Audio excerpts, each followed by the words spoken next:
Hey guys, so if you haven't kind of figured it out by now, I've changed my reviewing style, format, whatever. So instead of reviewing all the comics in one video, I'm reviewing two or three per video until I get them all done.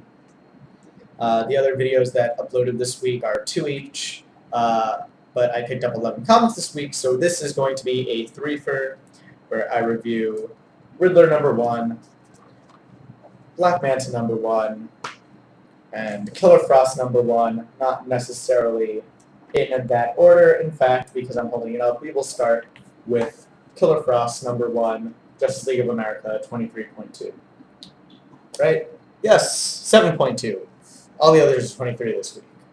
Poo-poo. Anyway, so Killer Frost #1, we get an origin story to Killer Frost, who was she was a scientist interested in the cold, went over to the Antarctic to a Star Labs outpost in order to fix a machine, basically a infinite energy machine.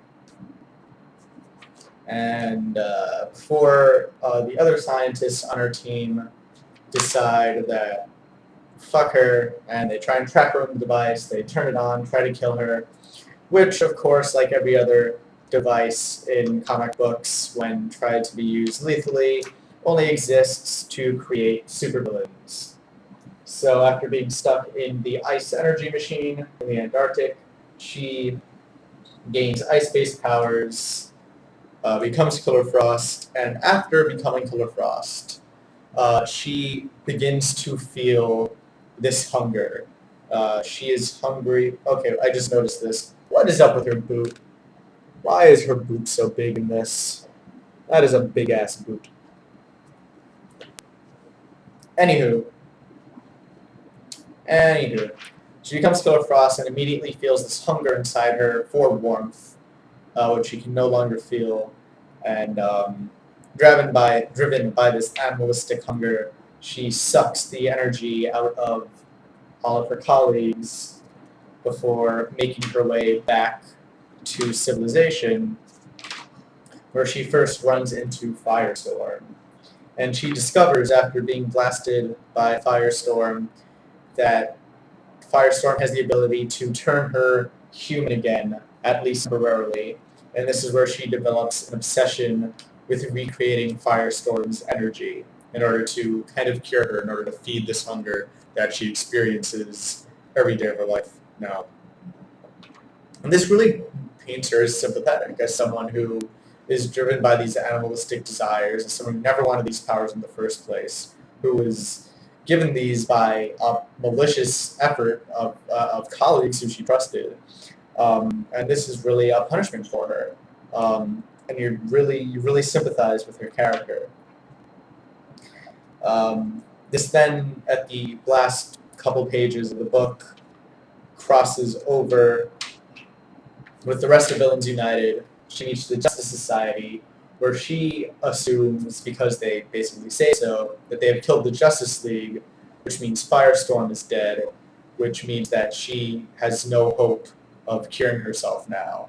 She believed that Firestorm and his unique energy were the only thing that could really keep her fed, that could cure her, turn her human, kind of just feed her and make her feel full again. Now that he's dead, she is hopeless, as you see on the final page. And overall, I liked this book. It's a lot happens in it. We get her history, her first kind of experiences with villainy, why she does it, what she has against Firestorm, and also how she's dealing with the heroes being gone now. So we get a lot of that packed in the book. We get a whole lot of stuff. We get a lot of good characterization. She's not a complete villain, we find out. She's very sympathetic. But it's not sympathetic in like a corny way. It's not sympathetic in a kind of a tried way, like, oh, she has like it's not a Mr. Freeze sort of sympathy. It's not like a two-faced kind of sympathy where it's not his fault, or that something caused him. It's kind of a mixture of all these where she was pushed into this situation and now she's being punished again and she has to kind of turn to this villainy just to feed herself in order to feel full, in order to kind of just get rid of this emptiness inside, and that there's like one person she felt that could actually do this for her, Firestorm, and it's not like she has any hate towards Firestorm. She just kind of wants what he has in order to cure herself. So it's an interesting story. Killer Frost is an interesting character, I think, in the reboot. So yeah, pretty good stuff. Pretty good stuff. Moving on now to Black Manta #1, which, like Killer Frost, kind of more explores what a villain does now that the hero they are associated with is missing. This whole story takes place in the present, I guess, with the society, the Injustice Society, or the Secret Society, or whatever they want to be called this week, with them shutting down Bell Rev, and we see Black Manta breaking out of jail and kind of fending for himself. Early on in this comic, we are introduced to the part of Black Manta's character that the only reason Black Manta exists is to get revenge on Aquaman, to see Aquaman die. And that has been his mission in life for the past, since Aquaman killed his father. And so we see him break out of prison with a whole bunch of other supervillains, including King Shark. We see just how dangerous Black Manta is. In the first page, Amanda Waller is trying to get Black Manta to join the Suicide Squad and calls Black Manta, what does he call him? A perfect candidate for Task Force-esque, a highly disciplined killing machine.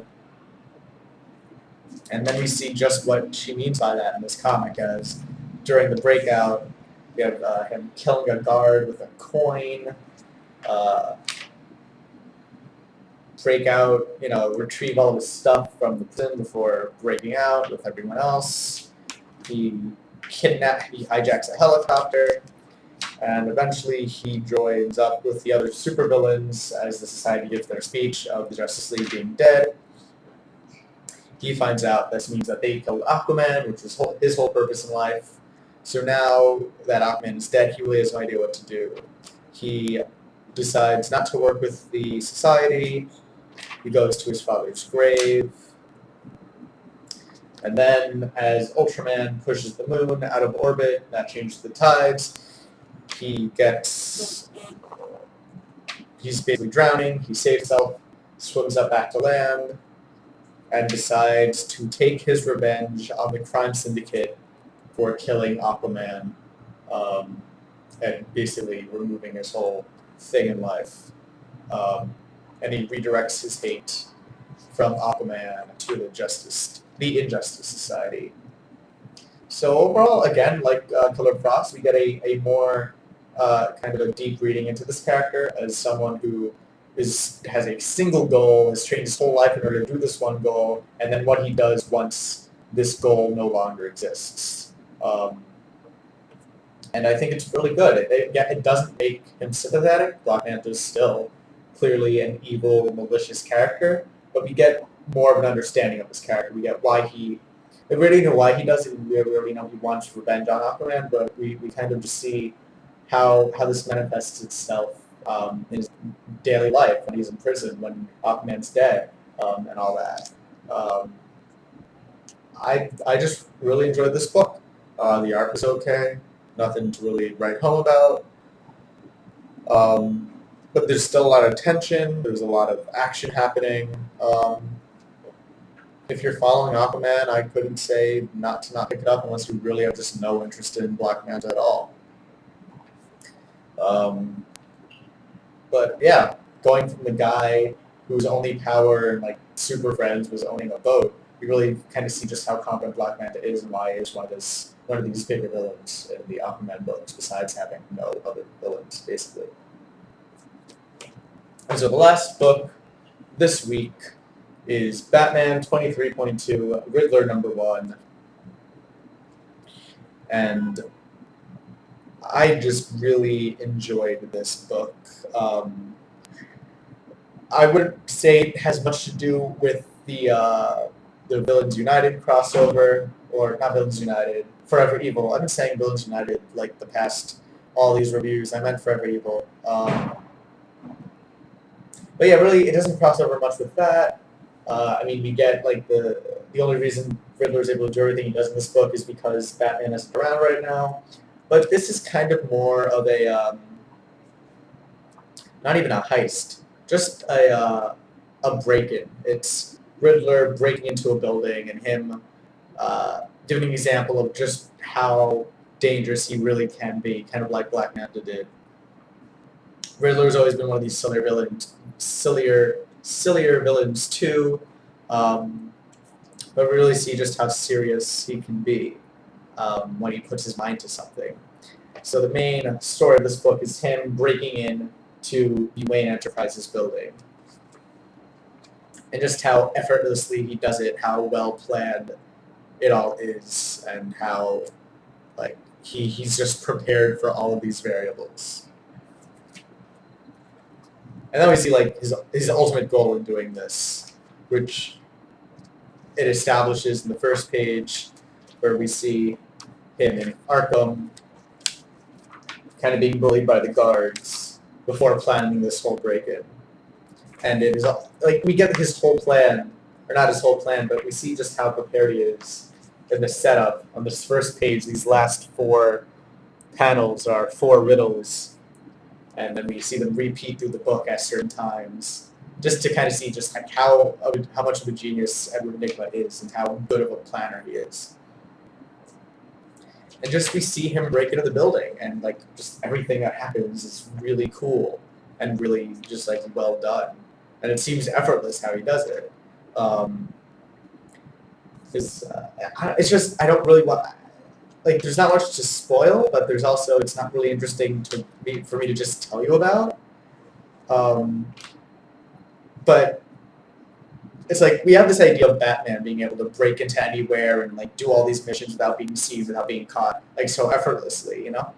And then we see the Riddler kind of pulling a Batman in terms of breaking in somewhere not completely undetected, but completely unscathed, prepared for every situation, and taking down everything in his way before accomplishing his ultimate goal.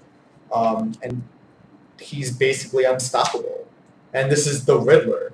This is the guy in the green suit who tells mind puzzles. Like, he's not the Joker. He's not Mr. Freeze. He's not Clayface. He's not this big, scary guy. But he's equally as competent as any of those other guys, as any of those other villains. And in a way that makes him scarier, just because he does have everything planned out, and he has this genius intellect. I would pick this up. I really would. I think it was my favorite book this week. And really, it's just a really good character story for Riddler. So, like I said, I really enjoyed it, and I don't really want to talk about it. I just want you to read it for yourself because it's incredible. And so that is those 3 comics, and that is the last of the videos for this week, if you've been watching them in order of upload. Yeah, if you enjoyed this new format, I think it's a lot better. I get to go more in depth without making each video an hour long. I think it's good for you because you don't have to watch through an hour of videos. You got through 5 minutes of one comic you really want to hear about. So yeah, if you like this video, if you like the others, please press the button. Subscribe if you feel like getting more of these. If you have any opinions, questions, comments, whatever, feel free to leave a comment or message me. And thanks for watching, and I'll be back next week.